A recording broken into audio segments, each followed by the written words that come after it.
আসসালামু আলাইকুম, সবাই কেমন আছেন? আশা করি সবাই ভালো আছেন। এই যে দেখুন, এখানে আমি টাকি মাছের ভর্তা বানিয়েছি। টাকি মাছের ভর্তাটা দেখতে যতটা লোভনীয় লাগতেছে, খেতেও কিন্তু অনেকটা মজা লাগবে। এই টাকি মাছের ভর্তাটা আমি কিভাবে বানিয়েছি সেই রেসিপিটা আমি আপনাদের সাথে শেয়ার করবো। রেসিপিটি আমি সহজভাবে শেয়ার করার চেষ্টা করেছি। আমার রেসিপিটি ভালো লাগলে আমাকে একটা লাইক দেবেন, দিয়ে আমার চ্যানেলটি সাবস্ক্রাইব করে দেবেন। চলুন মূল ভিডিও চলে যায়। এখানে আমি টাকি মাছ নিয়েছি ৪টা। টাকি মাছ কেটে সুন্দর করে ধুয়ে নিয়েছি, আর মাথাটা আমি কেটে রেখে দিয়েছি। মাথাটা আসলে ভর্তাতে দিলে ভালো লাগে না। এখানে শুকনো মরিচ, পেঁয়াজ, রসুন, কাঁচামরিচ, ধনিয়াপাতা নিয়েছি। আর মাছটা আমি লবণ, হলুদের গুঁড়া, মরিচের গুঁড়া দিয়ে মেখে রেখেছিলাম 10 মিনিটের মতন।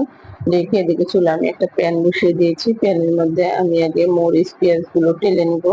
এখানে আমি দিয়ে দিলাম, আগে শুকনো মরিচটা টেলে নেব। শুকনো মরিচটা এরকম হালকা সুন্দর করে একটু ভেজে নেব। এই যে শুকনো মরিচ গুলো দিয়ে দিলাম। আসলে শুকনো ভর্তাতে আমার কাছে কাঁচামরিচ, শুকনো মরিচ ২টা দিলে আমার কাছে মনে হয় ভর্তাটা খুবই ভালো লাগে। সাথে পরিবেশনের জন্য আমি শুকনো মরিচ রাখবো, এই জন্য শুকনো মরিচটা একটু বেশি করে দিয়েছি। আর কাঁচামরিচটা সুন্দর একটা ফ্লেভার আনবে, এই কারণে কাঁচামরিচটা হালকা ভাজা হলে তারপরে এখানে আমি পেঁয়াজ রসুন কেটে নিয়েছিলাম, ওটা দিলাম। আর যে কোনো ভর্তাতে আমার কাছে মনে হয় পেঁয়াজ রসুনটা একটু বেশি দিবেন, দেখবেন খেতে কিন্তু অনেক ভালো লাগে। এই যে পেঁয়াজ রসুনটা দিয়ে এটাও আমি ভাজবো, খুব কড়া করে ভাজবো না। আমার কাছে খুব কড়া করে ভাজলে ভালো লাগে না। এই যে দেখুন, আর ভর্তাটা এগুলো সর্ষের তেল দিয়ে ভাজার চেষ্টা করবেন। সর্ষের তেল দিয়ে ভাজলে আমার কাছে ভালো লাগে। আসলে অনেকে সর্ষের তেল খেতে পারেন না, তারা সয়াবিন তেল দিয়ে ভাজবেন। পেঁয়াজ রসুনটা ভেজে আমি তুলে নিয়েছি। এখানে আমি এবার প্যানটার মধ্যে আরেকটু তেল দিয়ে দিলাম। এখন মাছগুলো আমি ভাজবো। তেল দিয়ে আমি মাছগুলো দিয়ে দিলাম, দিয়ে মাছটা দিয়ে আমি একটা ঢাকনা দিয়ে ঢেকে দেবো। খুব হালকা আঁচে ভাজবো।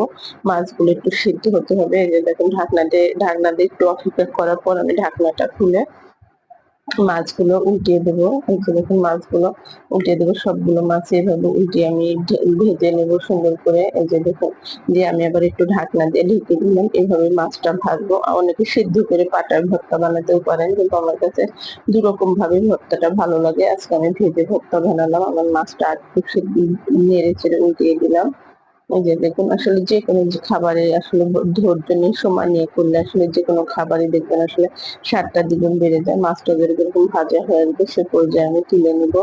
এই যে দেখুন, আমি মাছগুলো তুলে নিয়েছি। মাছটা একটু ঠান্ডা হলে মাছের মাঝখানে যে কাঁটাটা থাকে আমি এই কাঁটাটা ফেলে দেবো। টাকি মাছ ভর্তা বানানোর সময় খুব একটা আসলে কাঁটা বাছার দরকার নেই।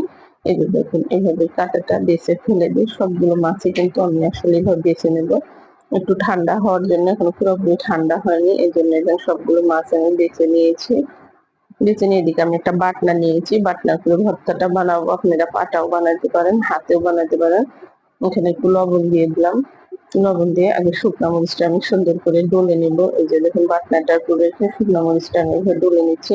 আমার কাছে বাটনাতে ভর্তা বানাতে ভালোই লাগে। শুকনা মরিচটা টালা হলে আমি ৪টা কাঁচামরিচ টেলে নিয়েছিলাম, কাঁচামরিচটা এভাবে ডলে নেব। কাঁচামরিচটা ডলা হলে এখানে আমি এই যে দেখুন, পেঁয়াজ আর রসুনটা আমি টেলে নিয়েছিলাম। দেখুন আমি কিভাবে ভেজেছি, আপনারা দেখেই কিন্তু বুঝতে পারছেন।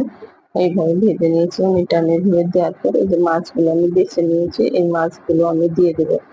মাছগুলো দিয়ে এই যে বাটনাটার মধ্যে এভাবে আস্তে করে ডলে আমি সুন্দর করে মিহি করে নেব। আপনারা পাটাও বাটতে পারেন। এই যে দেখুন, এভাবে বাটা হয়ে আসবে। এই যে দেখুন, আমি এখানে একটু সর্ষের তেল দিয়ে দেবো।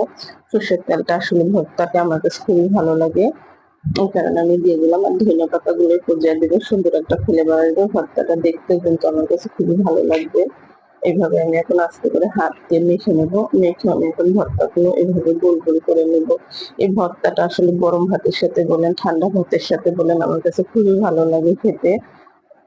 আপনারাও কিন্তু এভাবে বানাতে পারবেন। আর আপনাদের কাছে তো অবশ্যই আমার ভিডিওটি ভালো লাগে একটা লাইক দিবেন। আর আমার ভিডিওটা কোনো ভুল ত্রুটি হয়ে থাকলে ক্ষমা করে দেবেন। সাথে কাঁচামরিচ, শুকনা মরিচ দিয়ে এভাবে পরিবেশন করবেন। এগুলো দেখতে যতটা লোভনীয় লাগতেছে, অবশ্যই কিন্তু পরিবেশনের মধ্যেও অনেক কিছু নির্ভর করে।